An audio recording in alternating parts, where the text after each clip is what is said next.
name is Markus Boos, and I am from Bloomfield Hills, Michigan. I had been married to a woman for 10 years, and we had twin boys and a dog.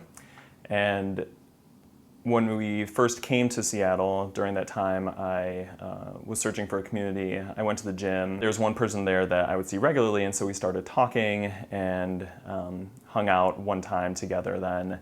And when we went out, I had no idea that he was gay, but it became apparent, during our evening. We went out to get a drink. I remember going home that night and just thinking about him in a way that was a little bit more than, oh, I've made a new friend.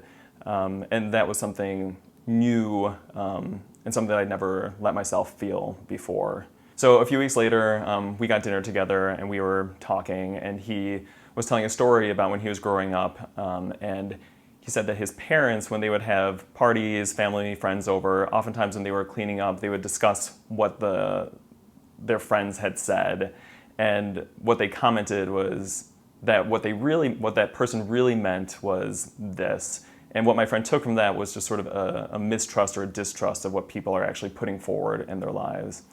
And as I listened to the story and kind of took that all in, I asked him afterwards, I was like, well, what do you think that I'm keeping a secret or that I'm not being forward about?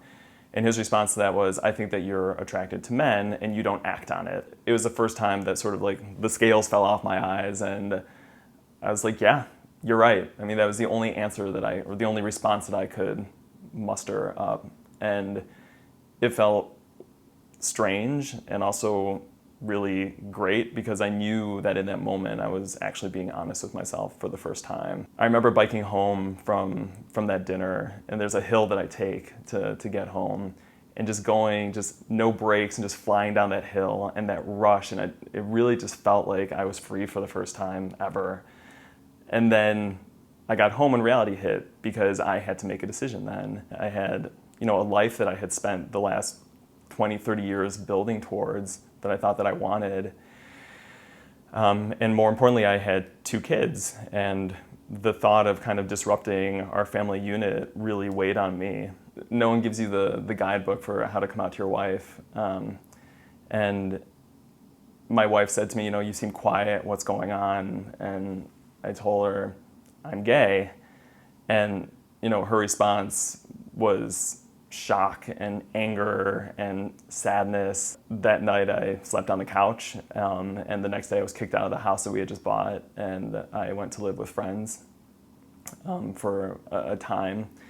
And after a week or two, we had one of these mother-in-law suites in our house, and so I kind of moved into that. It was just this cut off from my family. They were so close, but I couldn't even touch them, and it was just this one room. There was no heat. It was the late fall, early winter. I'm freezing to death.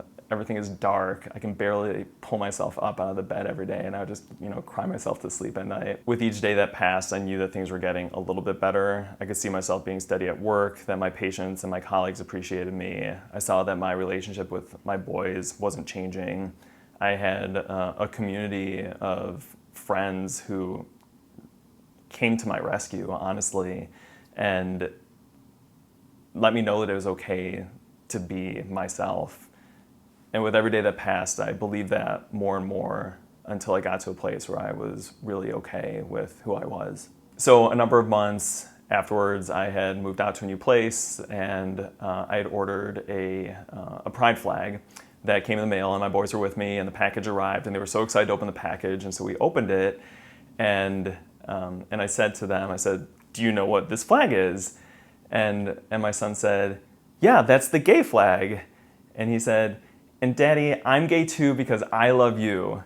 And, he totally missed the point about the flag. But for me, it was just this innocence, and it was just such a lovely thing that he didn't see it for anything other than he loved me.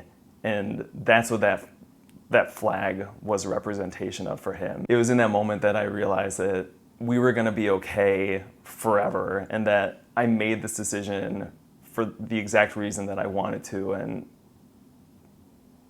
what I hoped that my boys would get out of it, they were going to. I mean, it's only been 3 years, and so I'm still kind of, becoming the person that I think that I've been meant to be all along. I just hope that this whole experience keeps on making me a better person and shines a light on the fact that you can figure out who you are way late. I know my experience is maybe not typical, but it's the one that I have, and I'm proud of the decisions that I made and the person that I am and the person that this whole coming out process has turned me into.